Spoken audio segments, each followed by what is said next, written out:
Hola, sóc l'Elisa i avui us vull explicar un conte que vaig crear, em va arribar, no sé ben bé, ahir i que parla per mi del procés d'arriscar-se al canvi. Doncs bé, hi havia una dona que vivia en un poblat. Ella mai s'havia plantejat de sortir del poblat. Sortir del poblat? Quina bestiesa! Però un dia li va néixer un petit desig.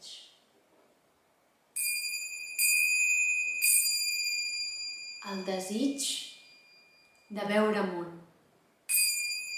El desig de deixar el forn de pa. El desig de redescobrir-se a si mateixa. I sabeu què va fer amb aquest desig? Doncs mireu, el primer que va fer va ser ignorar-lo. Però el desig insistia. Després el va posar sota el coixí, però el desig insistia a la nit mentre ella dormia. Finalment li va dir: «Desig, deixa'm en pau, que em complicaràs la vida!» Però el desig creixia i creixia i creixia dins d'ella. Al final no va poder més i va dir: «Estic farta de fer pa. Deixo el forn de pa». Va parlar amb el propietari, ho van arreglar tot i se'n va anar. Se'n va anar amb una motxilla caminant pel bosc. I bé, van anar passant els dies i va tenir moments de tots. Moments on estava més animada i el seu desig l'acompanyava alegrement. I moments on el desig s'omplia de dubtes i tot eren preocupacions i sonava més aviat així. Però ella seguia pensant. Fins que un dia, al camí, va anar a parar davant d'un gran riu.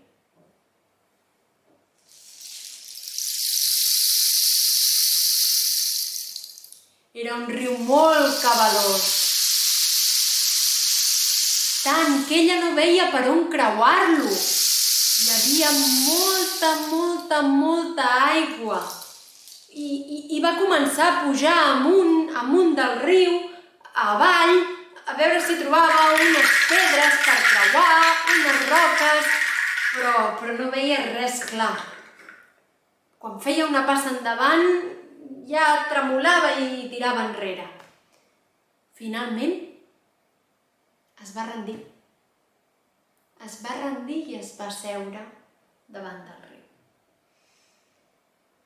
Andele, andele, andelo.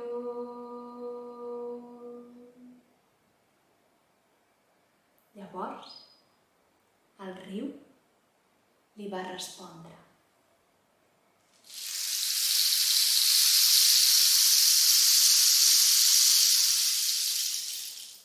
«T'he estat observant. Sé que tens ganes de creuar, però tens por. Tens por que et passi el mateix que li passa a tothom, ser arrossegada per la corrent. Si confies en mi, si et deixes anar, t'ajudaré a creuar».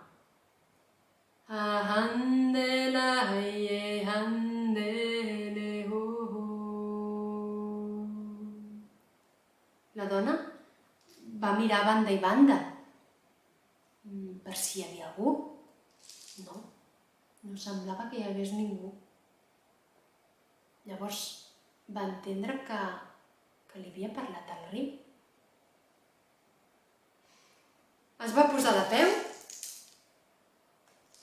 va tancar els ulls, va respirar profundament i va fer la primera passa. Quan va haver fet la primera passa, el riu es va convertir en un bonic rierol.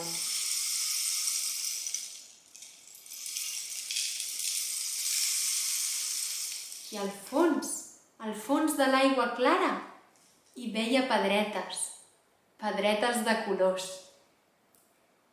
que li indicaven per on creuar.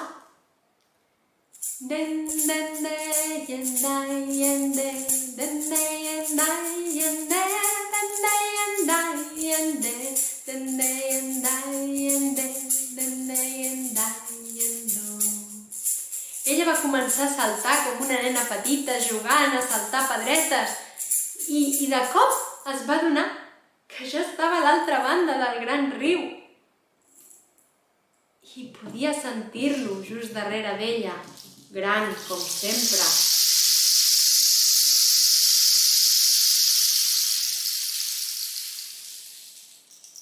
Però ella ja estava a terra ferma de nou i sentia el seu desig que l'acompanyava, més serè, més calmat, alegre però serè. No sé si m'enteneu.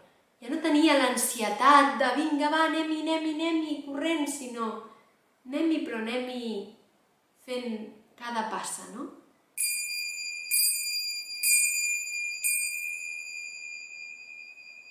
Havia creuat el gran riu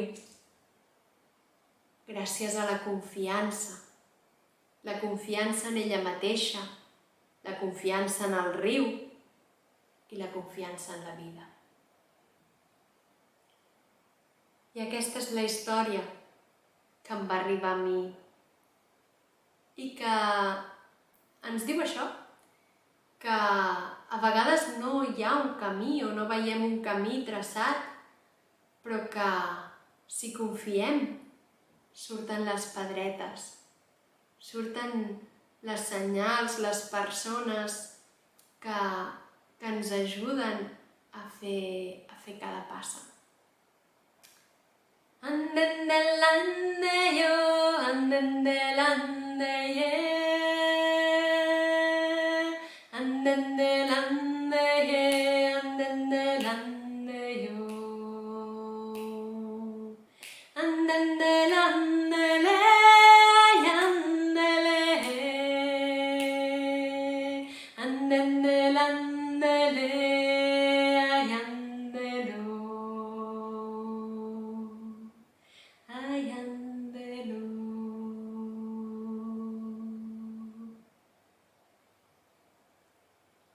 Bé, espero que us hagi agradat i que l'hàgiu gaudit tant com jo en crear-lo.